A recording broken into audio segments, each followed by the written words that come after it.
करती तो हमने कहा भाई तो मामला गड़बड़ है।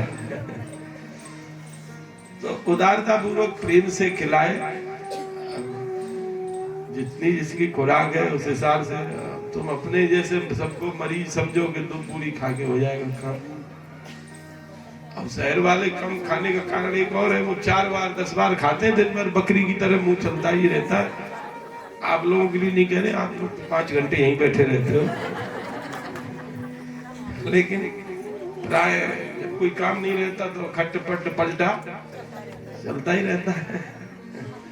बोलो कन्हैया लाल की। अब हम लोग तो जंगल में महात्मा के बीच में रहने वाले, दिन में एक बार खा लिया, कभी कभी हुआ तो 2 समय से ज्यादा तो नहीं होता,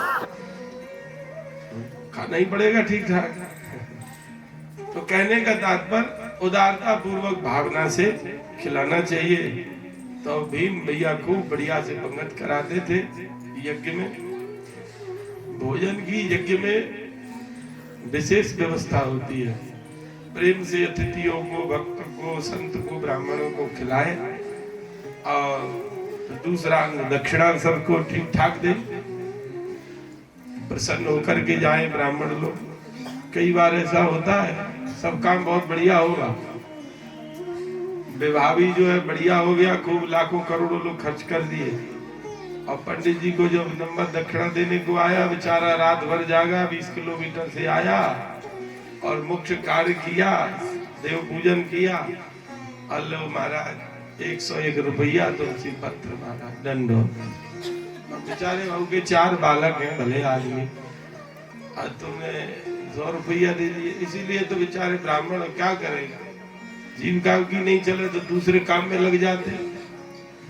और कुछ कह दिया कि अरे भाई थोड़ा ठीक ठाक सेवा करो। अरे महाराज तुमको तो संतोष नहीं है,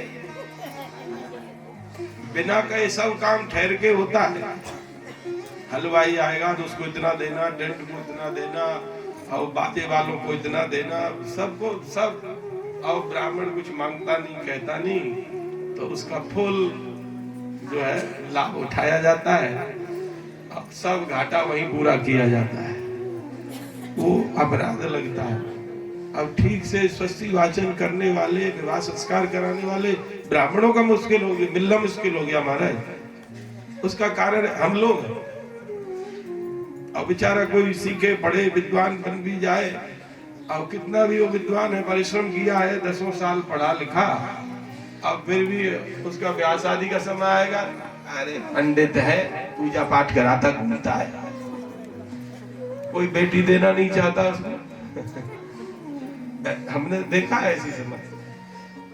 तो ये सब हम लोगों की बुद्धि पर गड़बड़ हो गई। अरे ऐसा होना चाहिए कि हम संपन्न है तो ब्राह्मण लोगों के लिए गुरुकुल खोले, ब्राह्मणों की रक्षा होगी तो वेद की रक्षा होगी, वेद की रक्षा होगी तो हमारे संस्कारों की, सदाचार की रक्षा होगी, हमारी शिक्षा की रक्षा होगी, शास्त्र की संरक्षण संवर्धन होगा।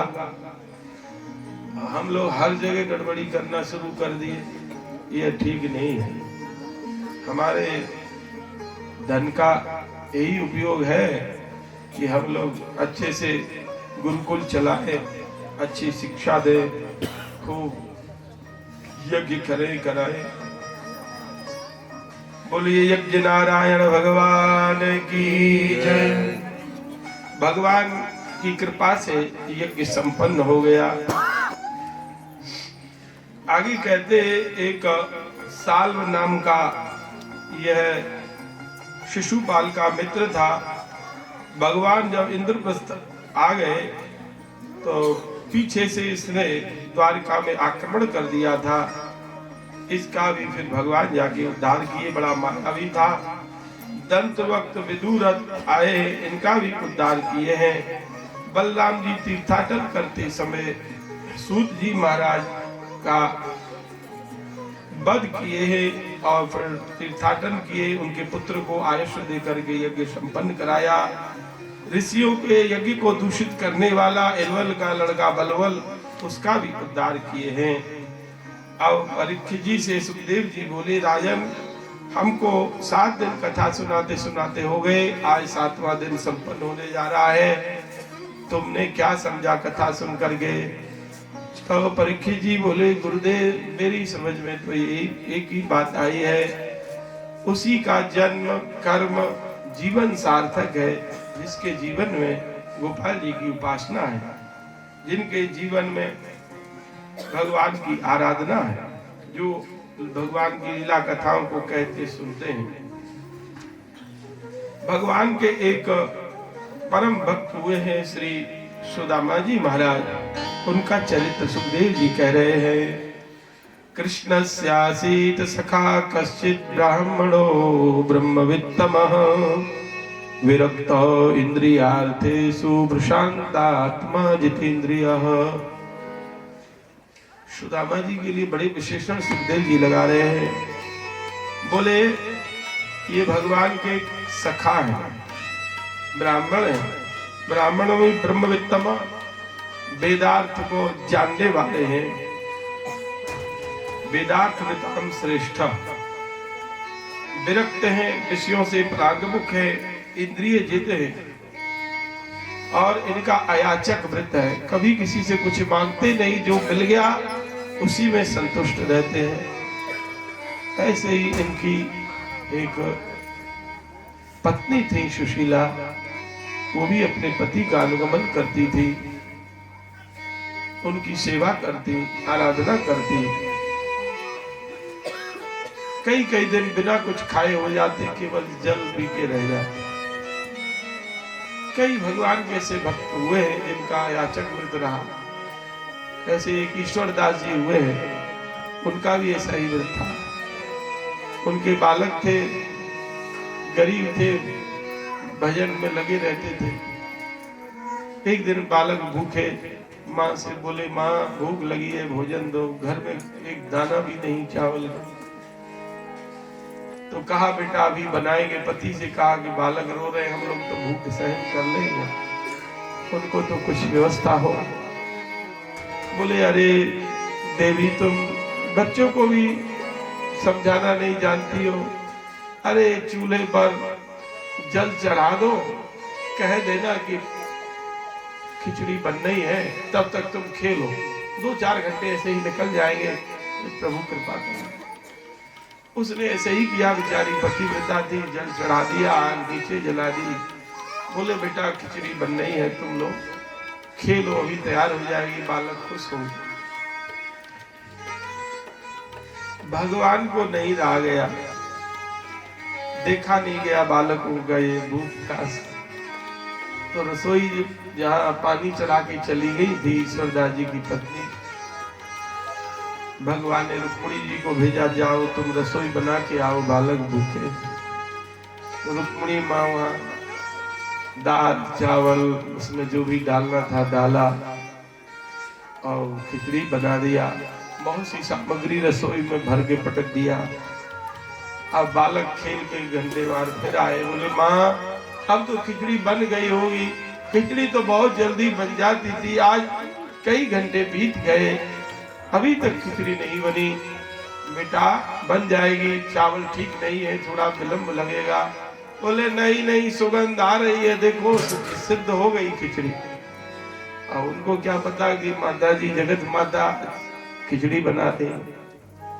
देखा तो वास्तव में खिचड़ी तैयार। उनको बड़ा आश्चर्य हुआ कि दाल चावल नहीं और खिचड़ी तैयार हो गई। तैयार हो गई तो उनको तो दिखाई कुछ दिया नहीं, रसोई में भरा है दाल चावल सब। तो भोग लगा के स्वामी को कहा कि आप प्रसाद पाओ बच्चों के साथ में। ईश्वर दास जी बोले कि देखो अभी तो कह रही थी एक दाना भी नहीं है। माताओं का स्वभाव होता है छिपाने का। कोई सामग्री खाली हो खत्म होने वाली होती तो 4 दिन पहले ही कहती है खत्म हो गया, जिससे समय पर आ जाए। घर की व्यवस्था है और एट ए टाइम थोड़े कहा जाएगा। तो तुम रख करके भी कहती हो कुछ नहीं है। बोले स्वामी मैं सत्य कहती हूँ कुछ नहीं था, और देख लो रसोई तो आज भरी पड़ी है। ईश्वरदास जी आए, बोले इतना माल तो कभी हम लाए नहीं। अब तो भगवान की कृपा को देख करके कृतज्ञता में डूब गए। अश्रुपात होने लगा। धन्य है प्रभु, आज ऐसा ही कोई सुदामा जी के साथ में हुआ है। कई कई दिन तक कुछ नहीं मिलता और एक दिन भगवान ही साधु वेश में जाकर के सुशीला से मिलते हैं और सुदामा जी को द्वारकाधीश के दर्शन के लिए प्रेरित करते हैं कि तुम अपने पति से कहना एक बार द्वारकाधीश का दर्शन कर लें, सब दारिद्र्य दूर हो जाएगा। पति को निवेदन किया सुशीला जी ने। सुदामा जी तैयार हो गए, बोले देवी इससे बड़ा जीवन का और क्या लाभ हो सकता है, श्री कृष्ण के दर्शन प्राप्त हो जाए। लेकिन सुशीला कृष्ण मेरे से छोटा है, कुछ भेंट लेकर के तो जाना चाहिए, कुछ तो दे दे। तो अड़ोस पड़ोस के घरों में गई दौड़ करके 4 मुट्ठी चावल भिक्षा में मिला, उसको एक चैल खंड वस्त्र में बांध करके और प्रदान कर देती हैं। कहती हैं मेरा भी प्रणाम द्वारकाधीश से कहिएगा भगवान। सुदामा जी उस पोटली को लेके द्वारका की ओर प्रस्थान करते हैं और अपने प्रभु का स्मरण करते गाते कीर्तन करते चले जा रहे हैं मस्ती के साथ में। देखो सुदामा मोहन तेरी गली में, देखो सुदामा आया मोहन तेरी गली में, श्रद्धा के फूल लाया, श्रद्धा के फूल लाया, मोहन तेरी गली में, देखो सुदामा आया मोहन तेरी गली में।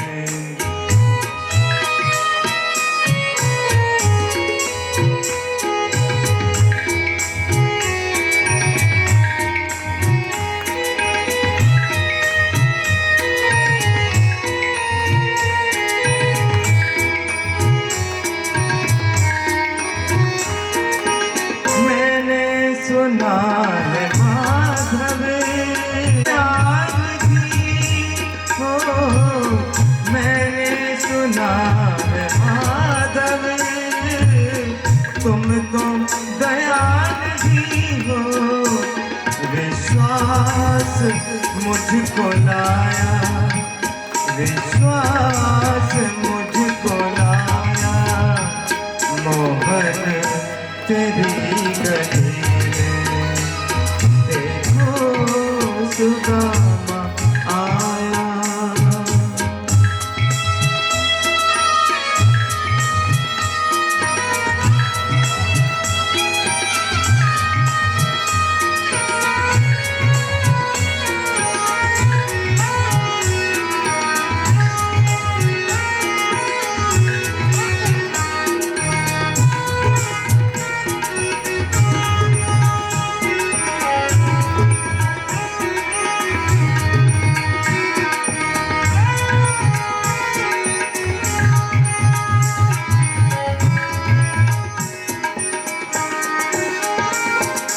नैनों से दोनों प्याले, दर्शन से भर दो प्यारे,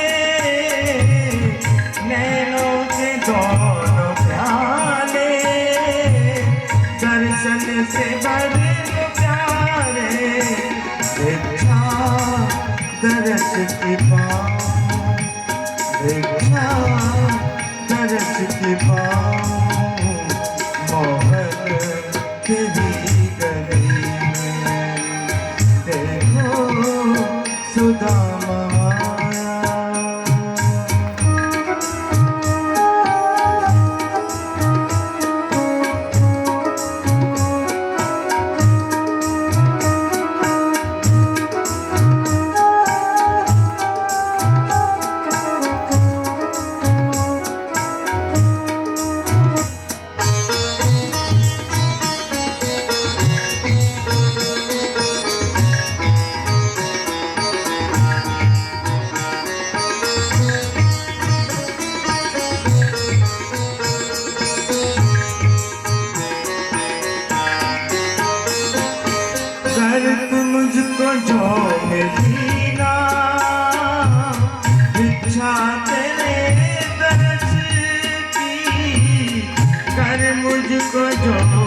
लीना इच्छा तेरे दर्श की, फिर आया मैं न आया, फिर आया मैं न आया, मोहन तेरी गली में देखो सुदामा आया।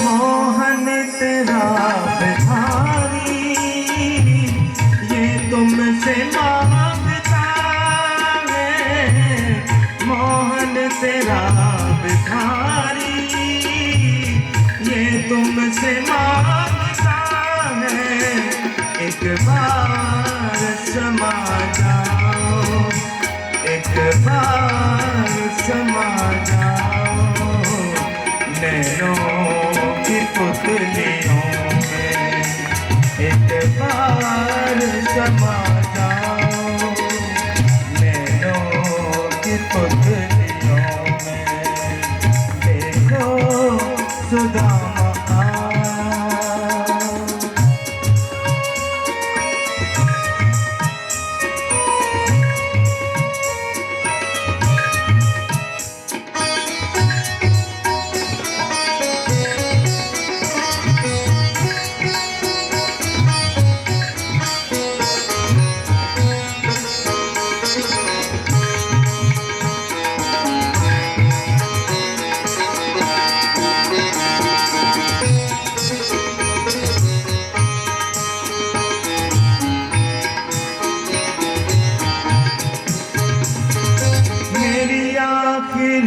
तमन्ना तू कबूल काश कर ले, मेरी आखिरी तमन्ना तू कबूल काश कर ले, मैं जियूं तेरी गली में, मैं मरूं तेरी गली में, मैं जियूं तेरी गली में, मैं मरूं तेरी गली में, श्रद्धा के फूल लाया, श्रद्धा के फूल लाया, मोहन तेरी गली में, देखो सुदामा आया, मोहन तेरी गली में, मोहन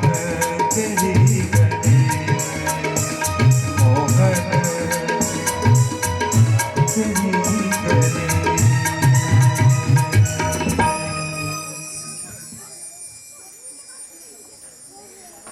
सुदामा जी महाराज भगवत स्मरण करते हुए नदी पर्वत खेत खरवत सबको पार करते हुए द्वारका पहुंचते हैं। 3 ड्योढ़ियों को पार किए हैं, छावनी थी सेनाओं की। सुदामा जी को जो भी देखता है सब सिर झुका के प्रणाम करते हैं। सुदामा जी मन ही मन सोचने लगे, अरे यथा राजा तथा प्रजा, यहाँ के राजा श्री कृष्ण तो ब्राह्मण्य है, ब्राह्मणों को नष्ट मानते हैं, तो प्रजा भी वैसी है, बड़ा आदर करती है। महाराज हमारे घर पधारो, हमारे यहाँ पधारो, हमारे यहाँ पधारो। बड़ा आदर सुदामा जी का हो रहा है, बड़े प्रसन्न हैं सुदामा जी। और द्वारकाधीश के महलों का पता पूछते हुए द्वार पर पहुंचे हैं। द्वारपालों ने प्रणाम करके निवेदन किया, महाराज आपकी क्या सेवा की जाए। रुक्मिणी महारानी का आदेश है, जो भी द्वार पर साधु ब्राह्मण आवे उनकी अभिष्ट वस्तु, उनकी कामना, सब मनोरथ पूरे किए जाए। आज्ञा करो महाराज, वस्त्र, अन्न, द्रव्य जो भी चाहिए हम अवश्य देंगे। बोले नहीं, ये सब हमको नहीं चाहिए, हमको तो द्वारकाधीश का दर्शन लाभ चाहिए, उनका दर्शन करना है। ठीक है महाराज, थोड़ी देर आप विश्राम करें, मैं प्रभु से अनुमति लेके आता हूँ। द्वारपाल द्वारकाधीश के पास जाके निवेदन करते, महाराज द्वार पर एक बड़े तपस्वी ब्राह्मण आए हैं और अपना परिचय दे रहे हैं, किंतु उनके मुखमंडल पर बड़ा तेज है और आपको अपना मित्र बता रहे हैं।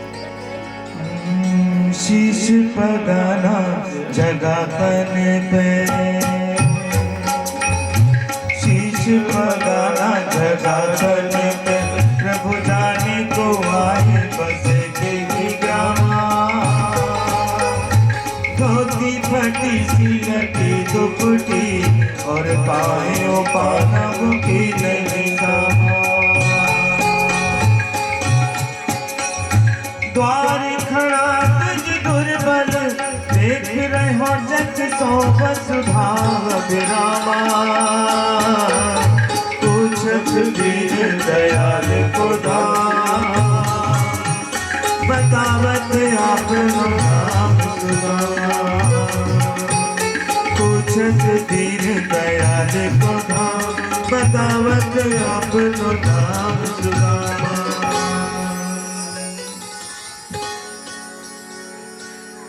द्वारकाधीश ने सुना कि हमारे बालापन का मित्र सुदामा हमारे द्वार पर हमारे दर्शन की प्रतीक्षा कर रहा है। अरे सेवकों, तुमको पता है द्वारकाधीश के दरबार साधु ब्राह्मणों के लिए 24 घंटे खुले रहते हैं, तुमने उनको क्यों रोका? अरे यह तुमने ठीक नहीं किया। बोले महाराज, हम आपके द्वारपाल हैं, सेवक हैं, हमारा यह कर्तव्य था। अच्छा ठीक है, मैं स्वयं ही अपने मित्र को अगवानी करके लाता हूँ। द्वारकाधीश दौड़ पड़े। सुदामा जी द्वार पर बहुत देर से प्रतीक्षा कर रहे थे। वो मन में यह भी विचार चल रहा था, हो सकता है द्वारकाधीश भूल गए होंगे, बचपन की मित्रता को कौन याद रखता है, उसमें भी राजा है, लेकिन भगवान इसको अपना मान लेते, एक बार उसको भूलते नहीं और हृदय से लगा लिए सुदामा जी को जाकर के। बोलिए द्वारकाधीश भगवान की, भक्तवत्सल भगवान की। इतने वायु वेग से सिंहासन छोड़ के भगवान दौड़े हैं कि पटका कहीं गिरा, लकुट कहीं, मुकुट कहीं, अपने भक्त से मिलने के लिए इतने आतुर कातुर हो जाते हैं। जिस पलंग पर भगवान रुक्मिणी जी के साथ विराजते हैं, उस पलंग पर अपने मित्र सुदामा को बैठाया है। स्वयं उनके चरणों में बैठ करके अपने मित्र के पाद प्रक्षालन कर रहे हैं और अपने को अहोभाग्य समझ रहे हैं। रुक्मिणी जी स्वर्ण में कलश में पादोदक लेके उपस्थित होती है, लेकिन क्या देखती है, आज तो अर्घ पाद्य जल की आवश्यकता ही नहीं पड़ रही। प्रभु ने अपने प्रेमाश्रुओं से ही मित्र के पाद प्रक्षालन कर दिए। ऐसे बिहार विवाहिन सो भये, पग कंटक जाल लगे पुण्य जोए रे। हाय महादुख पायो सखा, तुम आगे इतना दिन खोए। देख सुदामा की दीन दशा करुणा करके करुणानिधि रोए, पानी परात को हाथ छुओ नहीं, नैनन के जल सो पग धोए री,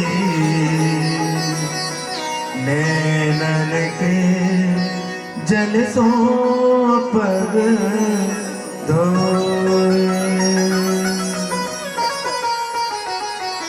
मित्र सुदामा की दीन दशा देख के करुणा निधान दया निधान दीन बंधु वत्सल द्वारकाधीश अपने हृदय को नहीं रोक पाए। भक्त वत्सलता में उनके नेत्रों से झरझर अश्रु बह रहे हैं। मित्र के पैरों में बीमारी घटी है, कांटे लगे हैं। उन कांटों को निकालते हैं, कहते हैं मित्र आपको इतने दिन हो गए, बहुत विलंब से आप द्वारका पधारे हैं।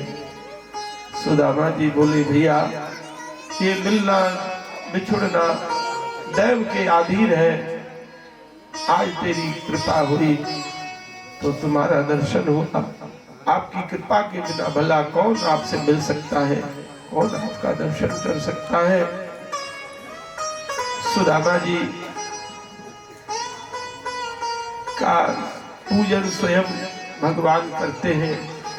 तिलक करते समय जो क्षय श्री लिखा था, यक्ष श्री लिख दिया। यक्ष के समान, कुबेर के समान तुमको संपत्ति प्राप्त हो, ऐसा भगवान ने तिलक करते समय संकल्प कर दिया। और सुंदर वस्त्र धारण कराए हैं। स्नान नहीं देता, केवल अस्थि मात्र दिखाई दे रही है। समझ गए द्वारकाधीश मेरा मित्र बड़ी गरीबी में है। द्वारकाधीश तो सूखे चावलों को ले लेते हैं मित्र की कांख में जो दबे हैं और उनको आरोगने लगते हैं। बोले भक्तवत्सल भगवान की जय। भगवान बोले मित्र तुम्हारे संकोच का स्वभाव अभी तक गया नहीं है। तुम जैसे बालापन में संकोची थे अभी भी संकोच करते हो। अरे भैया मैं गरीब ब्राह्मण, तुम राजाधिराज द्वारकाधीश मौन भोग खाने वाले, ये सूखे चावल में गरीब ब्राह्मण आपको कैसे दूं। इसी संकोच में मैं कुआं में पड़ा था, लेकिन मुझको क्या पता था तुम प्रेम की भेंट पत्ता फूल सूखे रूखे टिक्कर चावल सब ग्रहण कर लेते हो। भगवान बोले मित्र तुम जानते नहीं हो, पत्रम पुष्पम फलम तोयम यो मे भक्त्या प्रियच्छति तदम भक्त्युपहृतम अश्नामि प्रियतात्मनः। मेरा भक्त प्रेम से पत्र पुष्प फल जल जो भी अर्पित करता है उसको मैं ग्रहण ही नहीं करता, तत्क्षण अश्नामि खा लेता हूं, स्वीकार कर लेता। ऐसे भगवान भक्त वत्सल है। भगवान प्रेम भोजी है, वस्तु भोजी नहीं है। प्रेम भोजी। देश की जितनी पत्नियां हैं सुदामा जी आशीर्वाद देते हैं 10 पुत्रवती भाव द्वार कर ले और भगवान का गुणगान कर रहे हैं। मन मोहन मन मेरा है, मन मोहन तुझे रिझाऊं, मन मोहन तुझे लाड़ लड़ाऊं, बसा के तुझे नैनों में नैनों, छुपा के तुझे नैनों में नैनों, बसा के तुझे नैनों में नैनों, छुपा के तुझे नैनों में नैनों, मन मोहन तुझे रिझाऊं, तुझे निज में लाड़ लड़ाऊं। टूटी झोपड़ी अब कंचन महल खड़े, यहाँ तो रहो मेरो तुलसी दिलवा, अब है गज बहुत खड़े, हाथी घोड़े खड़े हैं, दास दासियां हैं। सुशीला जी ने देखा पति देव द्वारका से लौट के आए, उन्होंने अगवानी करके पूजा की है, आरती की है और प्रभु कृपा से जो यहाँ ऐश्वर्य प्राप्त हुआ है सबसे परिचय कराया। और सुदामा जी महाराज जैसे संपन्नता में भक्ति करते हैं वैसे ही विपन्नता में भी भक्ति करते रहे।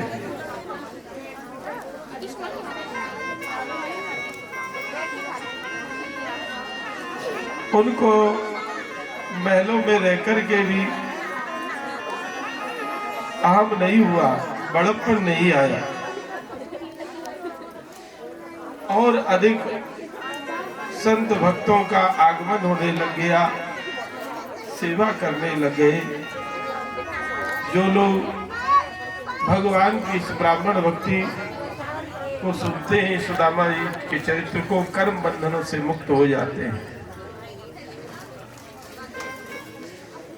इस प्रकार से सुदामा जी का यह पावन चरित्र आप लोगों ने संक्षेप में श्रवण किया।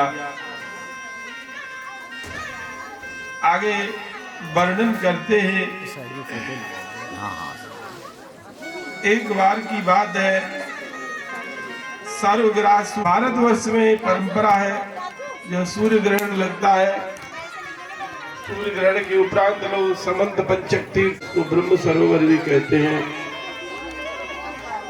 और वहां दान दक्षिणा करते हैं। और देव की माँ के 6 पुत्रों को ला करके उनकी इच्छा के अनुरूप भगवान ने प्रदान किया है।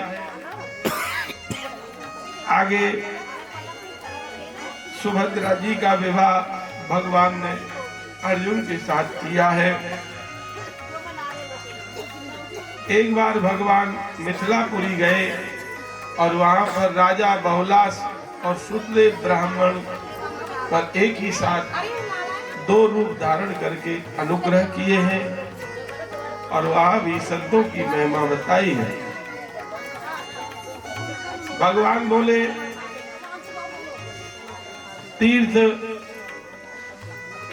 दर्शन स्पर्श अर्चन से धीरे धीरे पवित्रता प्रदान करते हैं, लेकिन महात्माओं के दर्शन और सेवा से ही पवित्रता प्राप्त हो जाती है। ब्राह्मणों जन्मना श्रेयान सर्वेषां प्राणिनाम यह, भगवान के भक्त ब्राह्मण जन्म से ही सब प्राणियों से श्रेष्ठ हैं। फिर कहीं वो तपस्या विद्या वेद धारण करे तब तो कहना ही क्या है। ऐसी महिमा ब्राह्मण को वेद अध्ययन करना चाहिए। वेद अध्ययन तो द्विजाति मात्र ब्राह्मण क्षत्रिय वैश्य को करना चाहिए, लेकिन समय की ऐसी मार है कि वेद की बात करे, भारतीय संस्कृति की रक्षा की बात करे, गाय की रक्षा की बात करे तो उसको लोग बड़े विचित्र रूप से लेते हैं। इनकी बात मत करो, संस्कृति सभ्यता के संरक्षण की बात मत करो। लेकिन भगवान को कहते हैं कि साधु भक्त ब्राह्मणों की सेवा से मैं जितना प्रसन्न होता हूँ अपने सेवा से भी नहीं होता।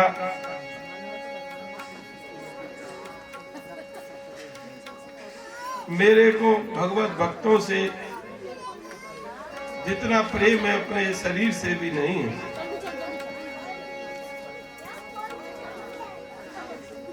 आगे वर्णन करते हैं, श्रुतियां भगवान की स्तुति करती हैं। जैसे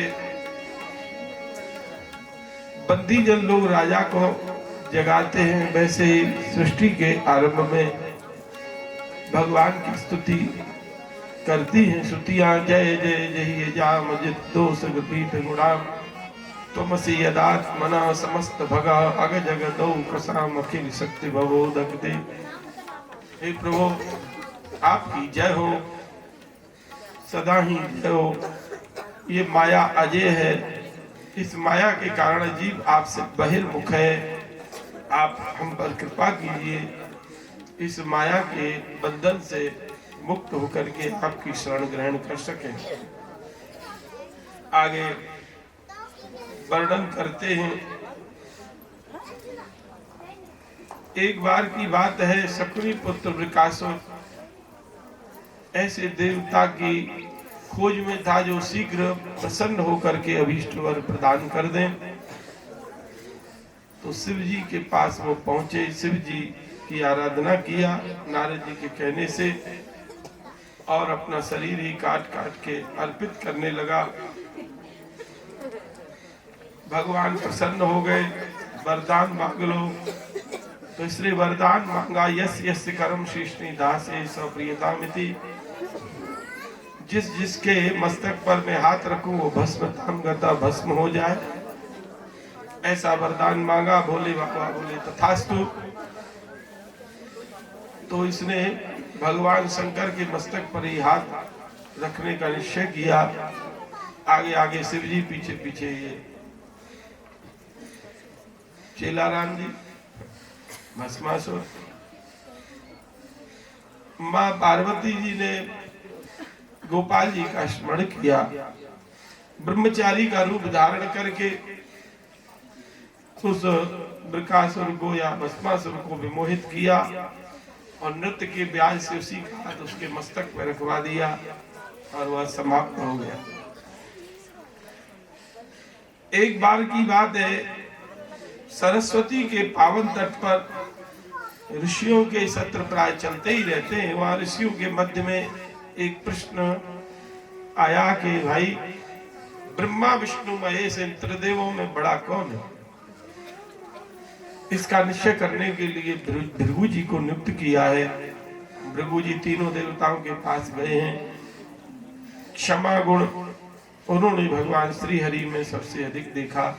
वैसे भी पोषण करता, संघर्ता, सृष्टि करता में पोषण करता कोई श्रेष्ठ माना गया। भगवान के लीला विहारों के विषय में चर्चा करते हैं।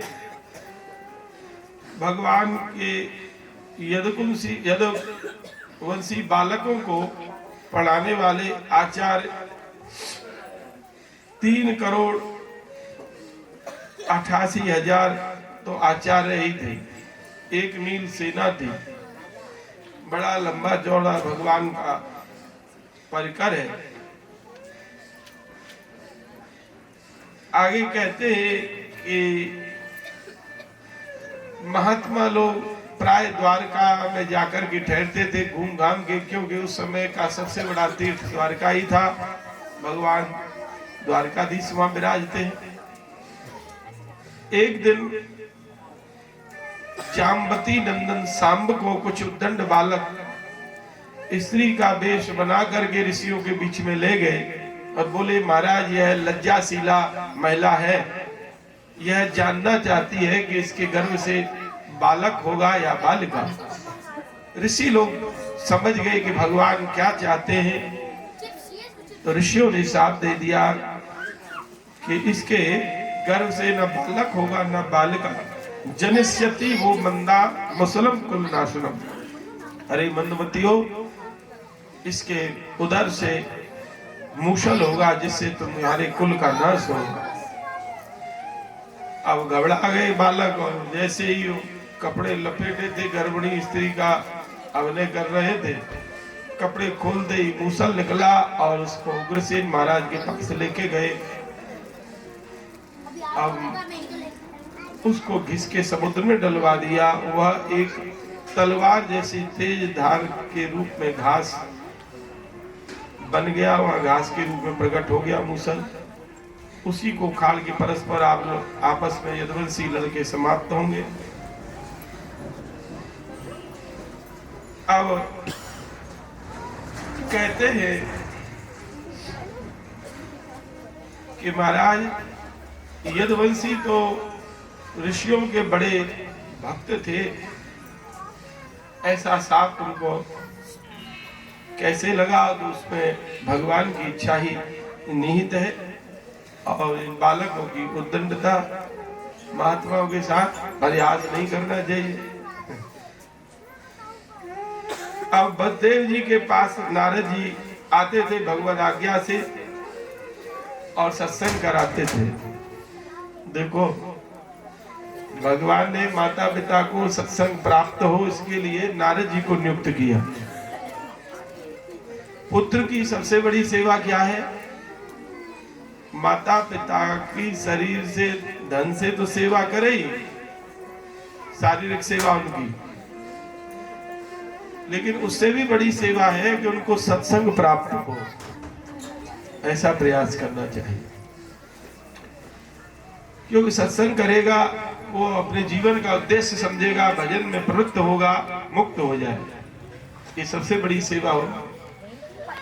तो भगवान ने यदि सामर्थ्य दी है तो जीवन में एक बार अवश्य अपने माता पिता को, वृद्धजनों को भागवत कथा श्रवण कराना चाहिए। सामर्थ्य नहीं है तो मिलजुल करके करे, वो भी नहीं है तो जहां भागवत कथा हो वहां पर जाकर के श्रवण करना कराना चाहिए। ये सबसे बड़ी सेवा है। और इसके अतिरिक्त प्रतिदिन भगवत चर्चा माता पिता को सुनाना चाहिए। मानस जी के माध्यम से, भागवत जी के माध्यम से, भक्तमाल के माध्यम से एक अध्याय बैठ करके उनको सुनावे। उनका मन भगवान में लगेगा। जैसा मन मनुष्य सुनता है, देखता है ना, वैसे ही संस्कार बन जाते हैं। आप लोगों ने अनुभव किया होगा, जो दृश्य कभी हमने देखा नहीं, सुना नहीं, उसकी याद आती है क्या किसी को? नहीं आती। अब हमने जगन्नाथपुरी का मंदिर देखा है, दर्शन किया है तो याद आती है, और नहीं किए होंगे तो उनको याद नहीं आती। तो जिसके विषय में सुना जाता है और देखा जाता है उसी का स्मरण होता है। तो भगवान के विषय में अधिक से अधिक हम श्रवण करेंगे, भगवान की कृपा मिलेगी, अंतःकरण शुद्ध होगा और हमारा ये जन्म सार्थक हो जाएगा, जीवन सार्थक हो जाएगा। तो नारद बाबा सत्संग कराते थे वसुदेव जी को। तो वसुदेव जी ने अपने कल्याण के विषय में पूछा तो नारद बाबा बोले, देखो, गृहस्थ के लिए कल्याण का एक साधन है कि अपने शुद्ध कमाई से वह भगवत जनों की, वैष्णव की सेवा करे, गाय की सेवा करे। ये उसके कल्याण का एकमात्र साधन है। साधु संग।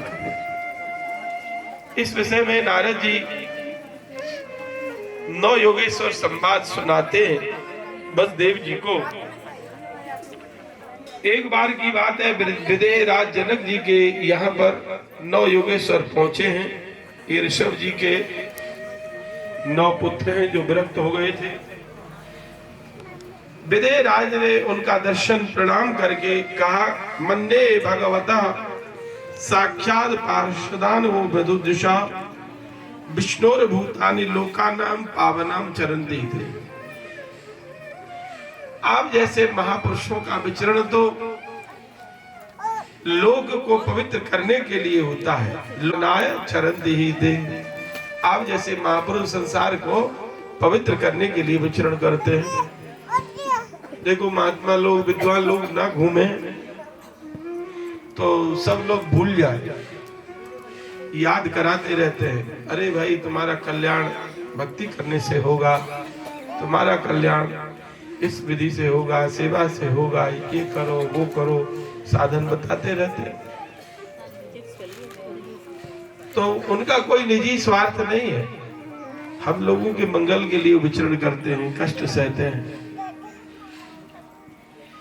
और जो लोग उनकी आज्ञा मान करके साधन परायण हो जाते हैं उनका अवश्य कल्याण हो ही जाता है।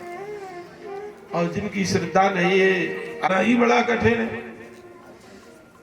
उसमें भी एक क्षण भंगुर है, आज है कल रहेगा कि नहीं, कोई ठिकाना थोड़े। और उसमें भी महाराज भक्तों का, संतों का मिलना और कठिन है।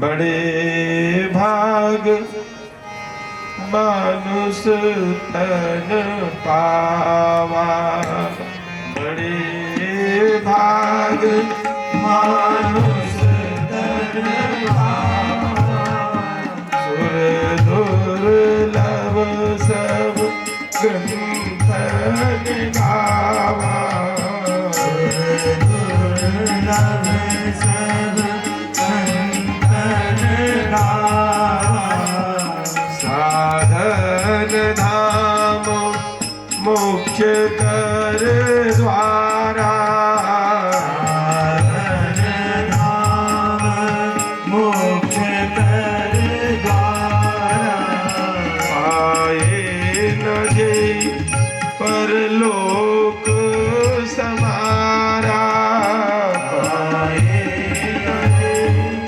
परलोक समारा, श्री राम जय राम जय जय राम, श्री राम जय राम जय जय राम, श्री राम जय राम जय जय राम, श्री राम जय राम जय जय राम, श्री राम जय राम जय जय राम, श्री राम जय राम जय जय राम। बड़े भाग्य से, भगवत कृपा से भैया ये मनुष्य जन्म मिलता है। ऐसा सब देवता ऋषि लोग कहते हैं। और इस शरीर को पाकर के जिसने आत्म कल्याण नहीं किया उसको आत्महत्यारा कहा है। भगवान ने अवसर दिया और फिर उस अवसर का लाभ नहीं लिया तो इससे बड़ी नासमझी क्या होगी। तो यहाँ पर जीव का कल्याण कैसे हो, ये प्रश्न विदेह राज जनक जी ने किया। तो कवि नाम के योगेश्वर बोले, मन्ये अकुतश्चित् भयमच्युतस्य पादाम्बुजोपासनमस्तु नित्यम्। जीव के कल्याण का एकमात्र साधन है कि भगवत भक्तों के हृदय से कभी दूर न होने वाले श्री हरि के चरणों की वह उपासना करे, भागवत धर्म का पालन करे। भागवत धर्म क्या है? कायेन वाचा मनसेन्द्रियैर्वा बुद्ध्यात्मना वानुसुतः स्वभावात् करोति यद्यत् सकलं परस्मै नारायणायेति समर्पयेत। कायेन माने शरीर से, मनसा मन से, वाचा वाणी से, स्वभाव से कोई भी कार्य करो वो श्री हरि की प्रसन्नता के लिए होना चाहिए। कोई भागवत धर्म बन जाए। जैसे माताएं रसोई बनाती हैं, बनाओ लेकिन गोपाल जी के लिए भोग लगाना है, ये भाव रहे उसके साथ, तो रसोई बनाना भागवत धर्म बन गया। घर में झाड़ू लगा रहे हैं, उसको गोपाल जी का मंदिर समझ गए, गोपाल जी विराजते हैं, पवित्र हो रहना चाहिए घर, तो झाड़ू लगाना, पोछा लगाना क्या बन गया? भागवत धर्म बन गया। कोई अतिथि आया है, अतिथि को भगवान समझ के, भगवान का स्वरूप समझ के उसकी सेवा आदर किया, वह भागवत धर्म बन गया। भगवत भाव रख करके किसी की सेवा आप कर रहे हो, वो सब भागवत धर्म है। और अपने लिए कर रहे हो तो वो फिर भागवत धर्म नहीं, वो तो पशु धर्म है। भागवत धर्म का जो पालन करता है वो भव सागर से ऐसे ही पार हो जाता है जैसे राजमार्ग पर ठोकर का कोई गिरने का भय नहीं होता। ऐसे ही भागवत धर्मों का जो पालन करता है उसके पतन का भय नहीं रहता है। भक्ति मार्ग बड़ा दिव्य है, सरल है। जब भक्ति आ जाती है तो विरक्ति अनुभव उसको प्राप्त होने लगता है। जैसे भोजन कर लिया तो तुष्टि पुष्टि क्षुधा निवृत्ति तीनों एक संग उसको प्राप्त होंगे। भोजन किया, भूख मिट गई, संतोष भी हो गया, शरीर पुष्ट भी हो गया, इंद्रियों में शक्ति आ गई, काम करने में लगे। ऐसे ही भक्ति करोगे तो वैराग्य भी होगा संसार से और भगवान से प्रेम भी हो जाएगा, ज्ञान भी प्राप्त हो जाएगा। ज्ञान वैराग्य तो भक्ति के पुत्र है। आगे भागवत के लक्षण, भगवान के भक्त के लक्षण क्या है, ये प्रश्न विदेहराज जनक जी ने कहा तो हरि नाम के योगेश्वर कहे परम भागवत वही है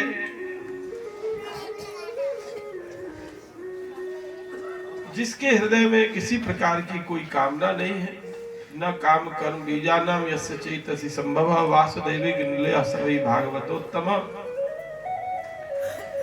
ये उत्तम भागवत के लक्षण बताए हैं। आगे माया से पार कौन जाता है, कस्तरति माया यो मान भावम सेवते। जो गुरुदेव की शरण ग्रहण करता है वह गुरु कैसा हो, श्रोत्रिय ब्रह्मनिष्ठ।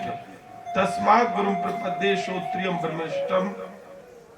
शास्त्रज्ञ भी हो और शास्त्र ज्ञान उसके जीवन में भी आत्मसात किया हो, ऐसे गुरु की शरण में जाने से अवश्य कल्याण होता है। जो शरण गुरु की आया यह लोक सुखी परलोक सुखी।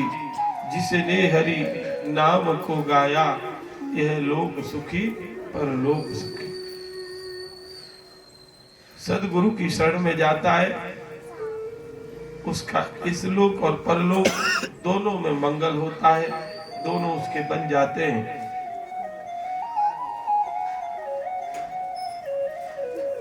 आगे कर्मों के विषय में प्रश्न किया है। कर्म अकर्म विकर्म तीन भेद किए कर्म के। कर्म क्या है, शास्त्र जिसके लिए आज्ञा करते हैं, शास्त्र सम्मत जो कार्य हो सब कर्म कहलाते हैं। विकर्म जो शास्त्र विरुद्ध कार्य हो सब विकर्म है। और आमता ममता छोड़ के जो बंधन के कारण नहीं बनते कर्म वो अकर्म कहलाते हैं। तो हमेशा हम लोगों को शास्त्र आज्ञा के अनुसार कर्म में प्रवृत्त होना चाहिए। मन माना करने वाला व्यक्ति कल्याण प्राप्त नहीं कर पाता है। मन का निर्णय सही नहीं होता है। शास्त्र निर्णय ही सर्वोपरि है, शास्त्र आज्ञा का पालन करना चाहिए। आगे भिन्न भिन्न भगवान की अवतारों के विषय में वर्णन किया है जो द्वितीय स्कंद में पहले कर चुके हैं। भक्तिहीन पुरुषों की गति, हम भगवान की पूजा की विधि बताते हैं। भक्तिहीन मनुष्य जो है नार की गति प्राप्त करते हैं, भक्त लोग कल्याण को प्राप्त करते हैं। जो भजन नहीं करते उनकी गति क्या होगी, नार की गति होगी। भगवान के पूजन की विधि बताई है वैदिक भक्ति के अनुसार, जैसे पंचोपचार षोडशोपचार। पंचोपचार में तो जल चंदन पुष्प भोग आरती कर दिया, पंचोपचार हो गई। षोडशोपचार में 16 प्रकार की पूजा, आसन पाद्य अर्घ्य आचमन स्नान वस्त्र पहनाना यज्ञोपवीत चंदन धूप दीप भोग नैवेद्य मुख शुद्धि गिरी लवंग इलायची आदि, फिर प्रार्थना स्तुति, ये सब 16 प्रकार की। एक राजोपचार होती है उसमें और सब बढ़ जाता है क्रम। तो जैसा जिसको उपलब्ध हो वैसे पूजन कर लेना चाहिए। पुष्प है तो पुष्प से ही कर लो। ऐसा नहीं कि 56 भोग होगा तभी भगवान पाएंगे। जो भी रूखा सूखा बनाते पवित्रता से बना के भगवान को अर्पित करो, वही उसी को पूजा भगवान मान लेते हैं। कहते हैं सतयुग आदि की प्रजा भी कलयुग में जन्म लेने के लिए तरसती है। कृतादिषु प्रजा राजन कला विच्छन्ति संभव। बोले कलयुग में जन्म लेना चाहती है सतयुग की जनता? बोले हाँ। क्यों? बोले कलौ खलु भविष्यन्ति नारायण परायण। बोले कलयुग में भगवत परायण संत भक्त बहुत होते हैं और उन संत भक्तों का संग करके सहज में जीव कल्याण को प्राप्त कर लेता है। लोग कलयुग की निंदा करते हैं लेकिन कलयुग में गुण भी बहुत है। कलयुग में हरि नाम से ही भगवत प्राप्ति हो जाती है। हरि नाम कीर्तन करो। कलयुग केवल नाम आधारा, सुमिर सुमिर नर उतर ही पारा। और एक विशेषता है, कलयुग में मन से कोई पाप हो जाए तो उसका दंड नहीं भोगना पड़ता। कलयुग कर एक पुनीत प्रतापा, मानस पुण्य होए नहीं पापा। मन से पुण्य करोगे तो उसका लाभ मिलेगा, पाप हो जाएगा उसका दंड नहीं मिलेगा। मन से तुम किसी का मंगल सोचते हो उसका पुण्य मिलेगा। मन से आपने प्रणाम किया भगवान को, उसका आपको लाभ मिलेगा। इसलिए मन से सदा सबका मंगल सोचना चाहिए। खर्चा कुछ लगता नहीं है, मन से अच्छा कार्य कर लेना चाहिए। अच्छी सोच तो रखनी चाहिए। लोग कहते हैं अच्छा कर ना सको तो विचार तो अच्छे रखने चाहिए। कभी विचार कार्य रूप में परिणत हो जाएंगे तो और अच्छा हो जाएगा। कहते हैं देव ऋषि देव ऋण, ऋषि ऋण, पितृ ऋण, भूत ऋण, आप्त ऋण, ये अनेक प्रकार के ऋण हैं। मनुष्य से ऋण तभी होता है जब वो भगवान की भक्ति करता है। कई ग्रंथों में ऐसा भी है कि देव ऋण से ऋण होने के लिए देव पूजन करे, ऋषि ऋण से ऋण होने के लिए शास्त्र अध्ययन करके दूसरों को शास्त्र अध्ययन कराए तब ऋण होता है। पितृ ऋण से ऋण तब होता है जब वह पितृश्वरों की पूजा करे और पुत्र उत्पन्न करे। और आप्त ऋण भी है बड़े बड़े श्रेष्ठ लोगों का, तो उसकी भी उस ऋण से निवृत्ति भगवान की भक्ति से हो जाती है। अलग अलग से कोई साधन न हो, इसकी कोई आवश्यकता नहीं। भगवान की भक्ति से सब ऋणों से मुक्ति मिल जाती है। कोई ना कोई ऋण मनुष्य पर बना ही रहता है। भूत ऋण है, हम गाय का दूध पीते हैं, गाय का ऋण है। देव ऋण है, सूर्य भगवान प्रकाश देते हैं हमको दिन भर, उनका ऋण है कि नहीं? कोई बिल थोड़े जमा करता है। एक बल्ब जलाते हैं तो बिल भरते हैं, नहीं भरे तो कनेक्शन कट जाता है।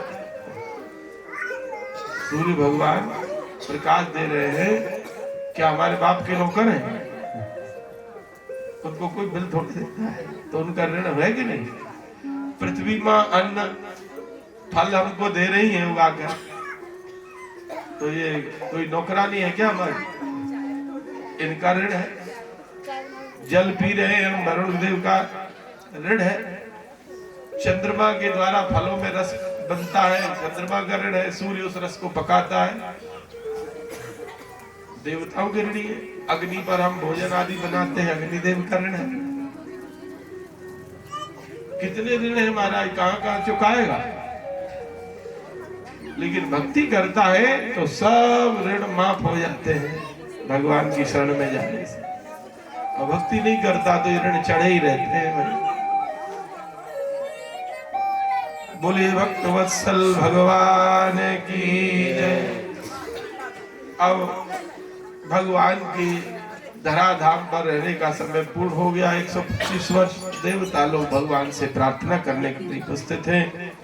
प्रभु अब अपने धाम को आप पधारें।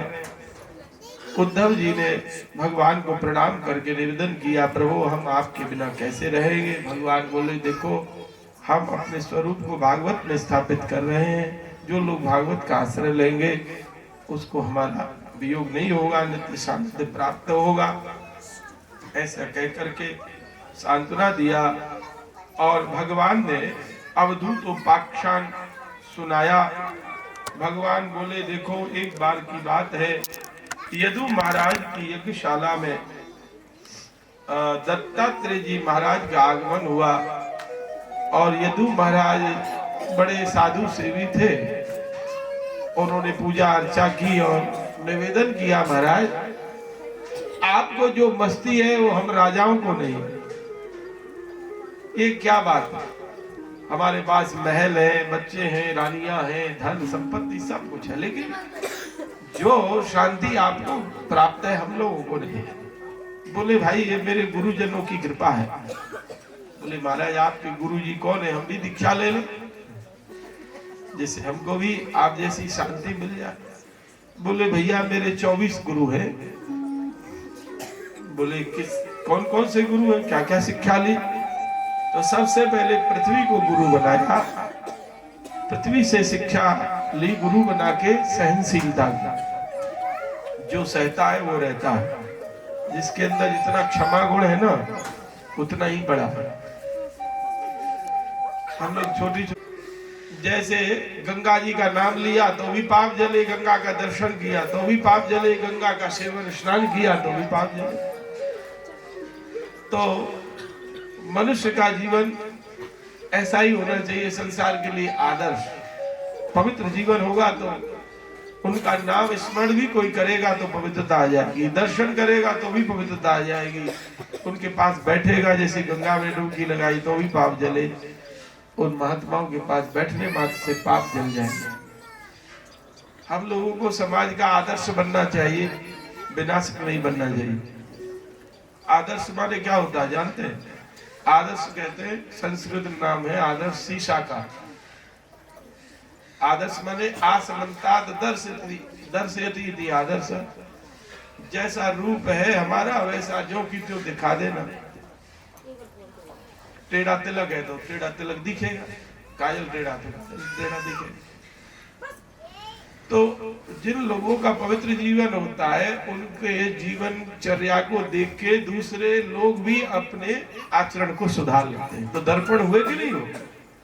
दर्पण में देख के कमी दूर किया ना। तो ऐसे ही संतों के जीवन को, भक्तों के जीवन को देख करके, उनके आचरण सदाचार को देख करके लोग अपना जीवन सुधार लेते हैं। कहना नहीं पड़ता, हमारा अच्छे लोगों का संग मिल जाए ना, संग से देख देख करके ही अच्छाई आने लग जाती है। और नालायक लोगों का संग करो, भले ही कुछ ना के उनके संग मात्र से ही दूषण फैल जाएगा, बेकार आने लग जाएगा, गंदगी आने लग जाएगी। ऐसा अनुभव में आता है। अग्नि को गुरु बनाया, अग्नि कभी संग्रह नहीं करता, जो आया सब स्वाद। जो लोग संग्रह परिग्रह नहीं करते वो अग्नि की तरह तेजस्वी हो जाते हैं। चंद्रमा को गुरु बनाया, चंद्रमा की कलाओं में परिवर्तन होता है, स्थानीय चंद्रमा में नहीं। उसी प्रकार से शरीर की अवस्थाओं में परिवर्तन होता है, आत्मा में कोई परिवर्तन नहीं होता। सूर्य को गुरु बनाया, सूर्य 8 महीने जल ग्रहण करता है और वर्षा ऋतु में सब वर्षा देता है। संग्रह और त्याग दोनों की शिक्षा सूर्य से ली।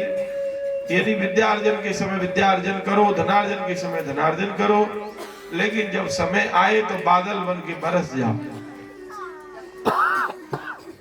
माता पिता की सेवा के लिए आवश्यकता है धन की, तो ये मत सोचो कि अरे तो बुढ़िया है मरेगी, क्या फायदा पैसा खर्च करने, 1 लाख 2 लाख क्यों बर्बाद किया जाए, मर जाने दो। नहीं, धन का उपयोग यही है, उनकी सेवा शुश्रूषा में अपनी ओर से कोई कमी ना रहे, पूरा प्रयास करें। ये बरसना हो गया। विद्यार्जन की, पढ़े लिखे हो और कोई जिज्ञासु है तो उसको अपना गढ़ समझ के पढ़ाओ। जूनियर छात्रों का, सीनियरों को सहायता करना चाहिए, उनका सहयोग करना चाहिए। लेकिन आजकल तो सब व्यापार बन गया है, पैसा लाओ तो पढ़ाई। विद्या बेचने वाले सब हो गए। कहते हैं कपोत को भी गुरु बनाया। ये आसक्ति में मारा जाता है। आसक्ति मृत्यु का कारण बनी। कबूतरी जंगल गए, अपने बच्चों को छोड़ के जुआ लेने के लिए। पीछे से बहेलिया जाल बिछाया, दाना डाला, बच्चे दाने के लोभ में कूद गए, जाल में फंस गए। कबूतरी आई, उसने देखा बच्चे जाल में फंसे, चाहती तो बच जाती, देख रही है जाल में तड़प रहे, वो भी कूद गई, फंस गई आसक्ति, मेरे बच्चे फंस गए। कबूतर राम जी आए, वो भी देख रहे हैं बच्चे कबूतरी तड़प रहे, बोले अरे मैं जी के क्या करूंगा, वो भी कूद गया और वो भी मर गया। आसक्ति मृत्यु का कारण बनती है। अजगर को गुरु बनाया, ये कोई प्रयास नहीं करता, भगवत आश्रय से जो मिल जाए उसी में संतुष्ट रहता। ये अजगर वृत्ति महात्माओं के लिए है, गृहस्थों के लिए नहीं। उनको तो उद्यम परायण होना चाहिए। उद्यमहीन व्यक्ति को सफलता नहीं मिलती। उद्यमेन ही सिद्ध्यन्ति कार्याणि न तु मनोरथे। खाली मन के लड्डू खाते रहो, इससे नहीं चलता। उद्यम करना चाहिए। बिना उद्यम के कोई बैठे नहीं खिल, परिश्रम करना चाहिए। हम ग्रस्त लोग हैं, तो महात्मा लोगों की स्थिति अलग है। हिरण को गुरु बनाया। हिरण की नाभि में कस्तूरी की सुगंध होती है, लेकिन वो समझता है बाहर से सुगंध आ रही, बाहर खोजता है। ऐसे ही भगवान सबके हृदय में बैठे हैं, शांति तो अंदर है और हम बाहर खोजते हैं। कुरल पक्षी को भी गुरु बनाया। कुरल पक्षी मांस का टुकड़ा लेके भागता है, तो बहुत से पक्षी उसका पीछा करते हैं, मांसाहारी पक्षी उसको मारते हैं, पीटते हैं। जब वो टुकड़ा छोड़ देता है तो सब पीछा छोड़ देते हैं। ऐसे ही धन संपत्ति, शरीर में शक्ति है, युवा अवस्था है, सुंदरता है, तो सब लोग मधुमक्खी की तरह, भौरा की तरह पीछे पीछे घूमते हैं। और जब कुछ नहीं रहेगा धन संपत्ति, तो कोई नहीं पूछेगा। जीव स्वार्थ देखता है तो आगे पीछे घूम।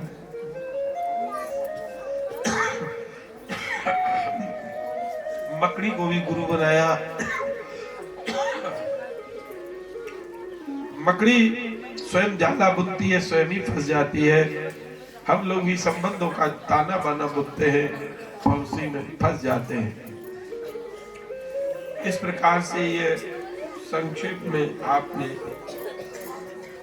गुरुओं की चर्चा श्रवण की। आगे संत पुरुषों के लक्षण बताए हैं, जो पहले हम बता चुके हैं। सत्संग की महिमा बता रहे हैं। कहते व्रत, यज्ञ, दान, तप आदि साधनों से उन्हें इतना प्रश्न नहीं होता जितना सत्संग से होता हूँ, क्योंकि सत्संग से मनुष्य असंगता को प्राप्त हो जाता है। इसलिए मनुष्य को सत्संग अवश्य करना चाहिए जीवन में। सत्संग करो मेरे भैया, या तेरे पार लगेगी नैया।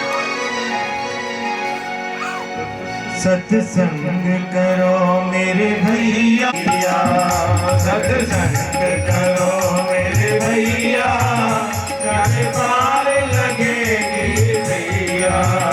सत्संग करो मेरे भैया, या तेरे पार लगेगी नैया। सत्संग करो मेरे भैया, या तेरे पार लगेगी नैया।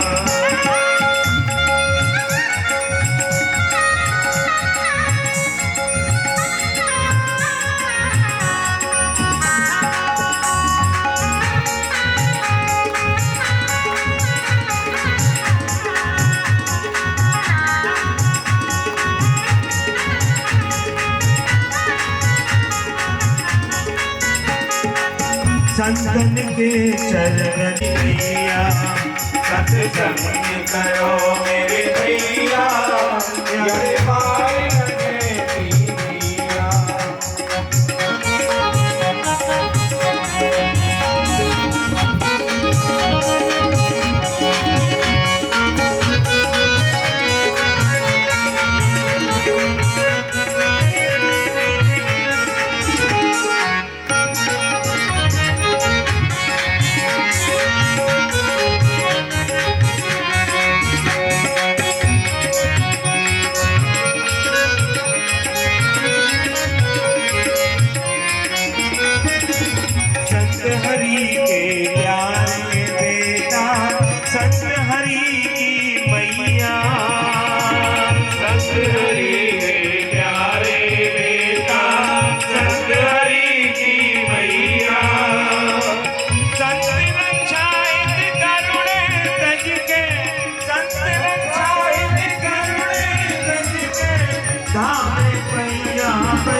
खाई लगे की नैया।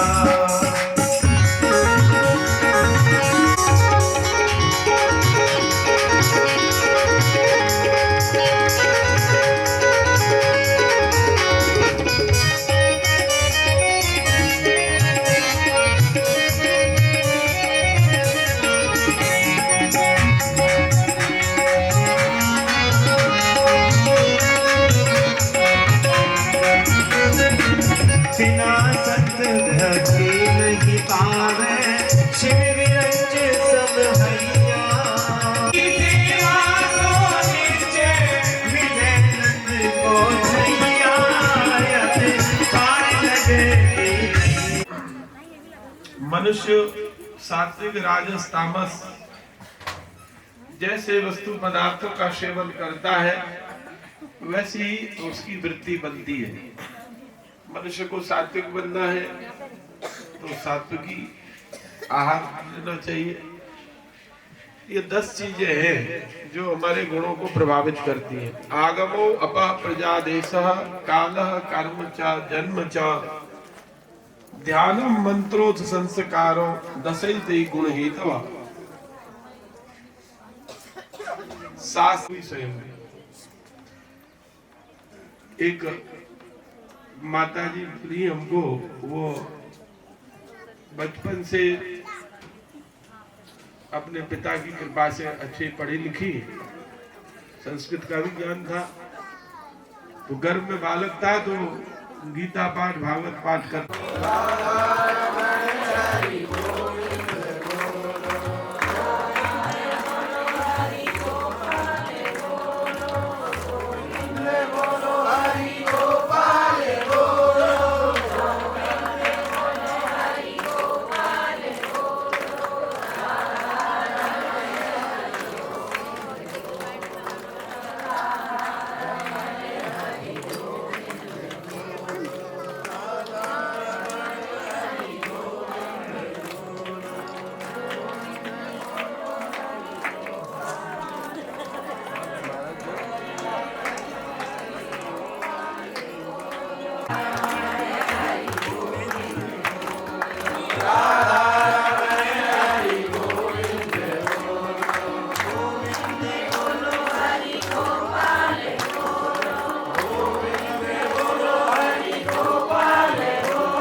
जैसा अन्न जल मनुष्य खाता है, सात्विकी खाएगा तो सत्वगुण बढ़ेगा।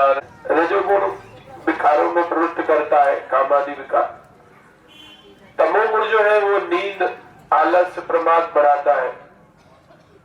और सोच लो हमको सत्वगुण बढ़ाना है कि तमोगुण। जैसे किसी ने बीए कर लिया, बीएससी कर लिया तो वो एमए एमएससी करने में उस पात्रता रखता है। एमए कर लिया तो पीएचडी कर लेगा, लेकिन जो 10वीं कक्षा पास है वो पीएचडी नहीं कर सकता, वो दूर है, योग्यता प्राप्त कर लेता है।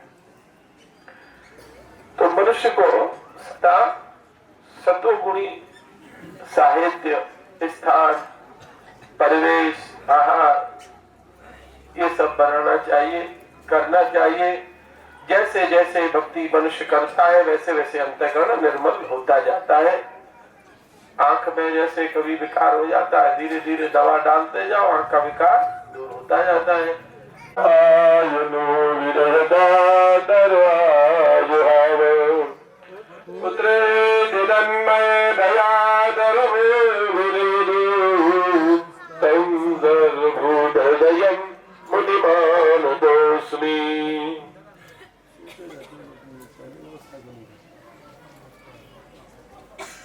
गुरु साक्षात् परब्रह्म तस्मै मृत्यार्तिहं प्रणतबाल भवाब्धिपूतं वन्दे महापुरुष से चरणारविंदम नमो सुनंदाय सहस्रमूर्धे सहस्रपादाक्षिशरूर्वावे सहस्रनामने पुरुषाय शाश्वते।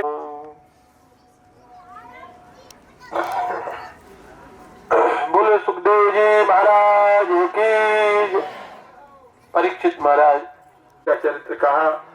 मार्कंडेय से ऋषि है जो भगवान की माया का दर्शन करना चाहते हैं और सब लोग माया से भागते हैं। इन्होंने भगवान बाल मुकुंद का दर्शन किया प्रलयकालीन समुद्र में, तब इनको शांति लाभ प्राप्त हुआ। आगे पुराणों की संख्या, पुराणों में श्लोक संख्या 18 पुराण है, उसमें 4 लाख श्लोक है। और सभी पुराणों में भागवत पुराण तिलक है। भागवत जी की सूची है। आप लोग भी हाथ जोड़ के इस अंतिम श्लोक का सब लोग पाठ कर ले। नाम संकीर्तनम यस्य नाम संकीर्तन ठीक है, दे दे सर, दे। तम नमामि हरिम्। आपके 2-3 मिनट और लेंगे, उसके बाद में फिर सहयोग से ये भगवान की बहुत बहुत शुभम जी ने अपनी माता जी की पूर्ण स्मृति में लक्ष्मी 200 साल पहले उन्होंने चर्चा की होगी। हमको तो स्मरण में नहीं था, लेकिन भगवत विषय में हम कहना नहीं चाहते यहाँ से। तो रामोदास जी के हृदय में भगवान ने प्रेरणा दी। तो लोगों ने 7 दिन तक भगवान का चरित्र बड़ी श्रद्धा से सुना। आप सब श्रोताओं का उत्साह बढ़ाया, हमारा उत्साह बढ़ाया और स्वयं भी आपने ठाकुर जी का यश सुन करके आत्मलाभ प्राप्त किया। देखो,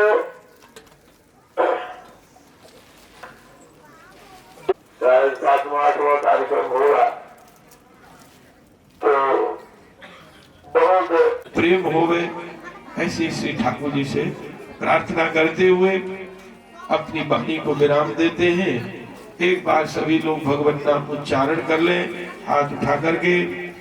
हरे कृष्णा हरे कृष्णा हरे कृष्णा हरे कृष्णा कृष्णा कृष्णा हरे हरे कृष्णा कृष्णा हरे हरे हरे राम हरे राम हरे राम राम राम हरे हरे राम राम हरे हरे हरे कृष्णा हरे कृष्णा हरे कृष्णा हरे कृष्णा कृष्णा कृष्णा हरे हरे कृष्णा कृष्णा हरे हरे हरे राम हरे राम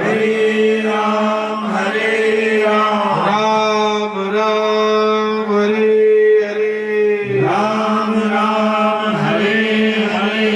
जय श्री राधे, जय श्री कृष्ण। बार बार सबको धन्यवाद। और एक बात कहेंगे, को पूजन करना है वो कर ले, अच्छा हो नीचे से सब लोग कर ले, और ऊपर यदि आना है तो एक एक करके ही आओ। कीर्तन कर लो।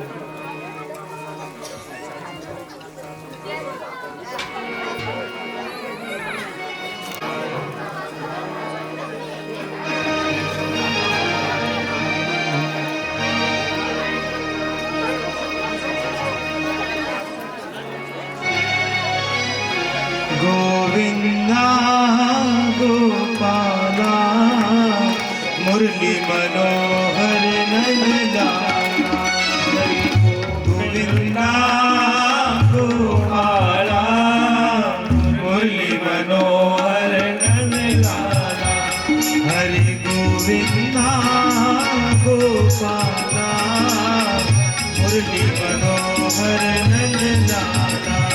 हरि गोविंदा गोपाला मुरली मनोहर नंदलाला मेरो नंदलाला मेरो गोपाला मेरो नंदलाला मेरो गोपाला मेरो नंदलाला मेरो गोपाला मेरो नंदलाला मेरो गोपाला बिंदा गोपाला मुरली मनोहर नंदलाला हरि गोविंदा गोपाला मुरली मनोहर नंदलाला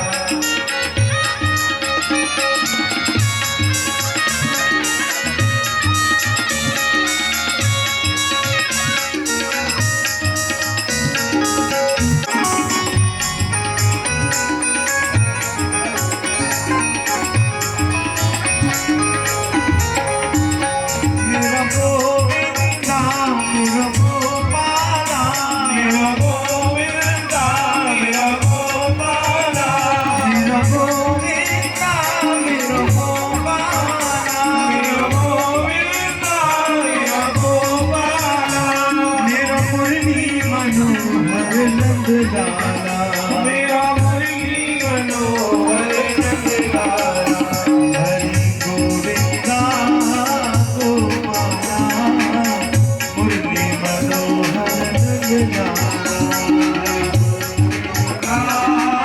गोपाला मुरली मनोहर नंदलाला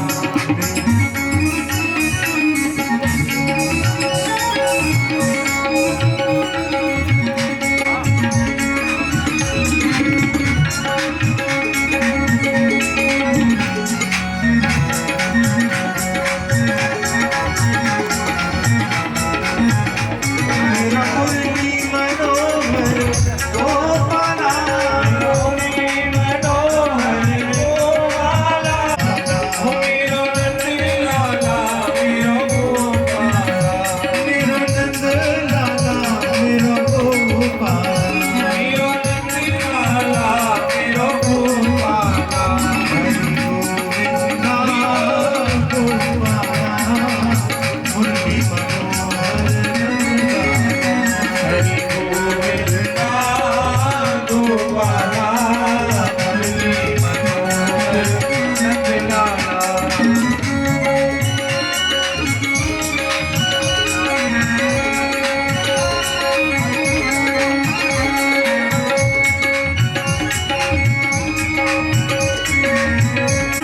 मनोहर नंदलाला मेरा मुरली मनोहर नंदलाला हरि गोविंदा गोपाला मुरली मनोहर नंदलाला हरि गोविंदा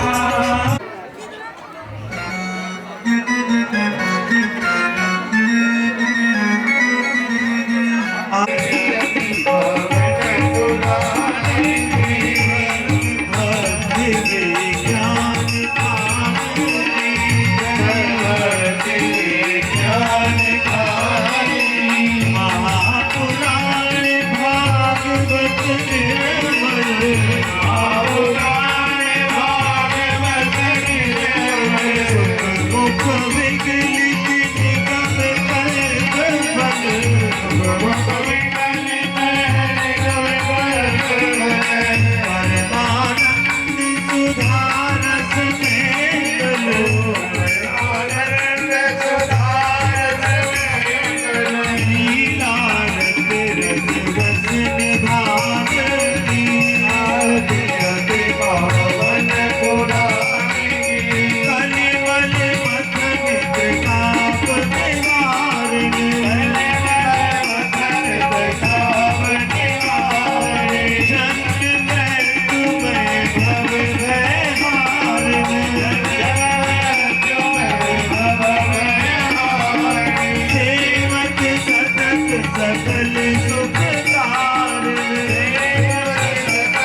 की आरती अति पावन पुराण की परमहंस मुनि बने उल्लासिनी परमहंस मुनि बने उल्लासिनी रसत हृदय रस रास विलासिनी हृदय रस रास विलासिनी मुक्ति मुक्ति रति प्रेम सुधासिनी मुक्ति रति प्रेम सुधासिनी कथा अकिंचन प्रिय सुजान की आरती अति पावन पुराण की हर भक्त विज्ञान प्राण की आरती अति पावन पुराण की कर्पूर गौरव करुणावतार संसार सारों के प्यार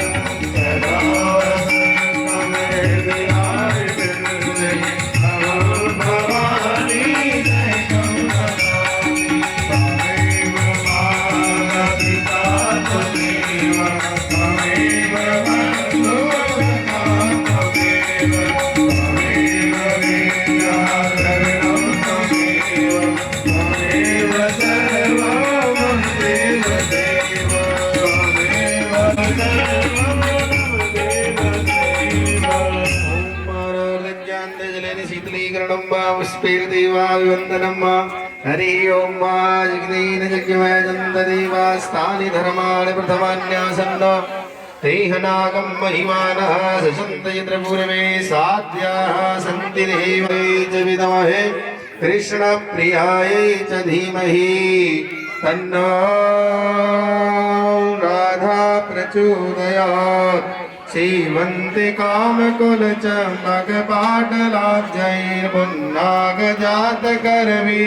कामकुलचम्पकपाटलाब्जैर्पुन्नागजातकरवीररसालपुष्पै बिल्वप्रवालतुलसीदलमञ्जरीभिः त्वां पूजयामि जगदीश्वर मे प्रसीद नानासुगन्धपुष्पाणि यथा कालोद्भवानि च पुष्पाञ्जलिर्मया दत्तो ग्रहाण परमेश्वर श्री प्राणपुरुषोत्तमाय नमः सर्वेभ्यो देवेभ्यो नमो नमः मंत्र व्यास जी महाराज की जय सुखदेव जी महाराज की जय परीक्षित जी महाराज की जय गोविंद देव जी महाराज की जय श्यामल रामचंद्र की जय उमापति महादेव की पवन सुत श्री हनुमान जी महाराज की जय श्री राम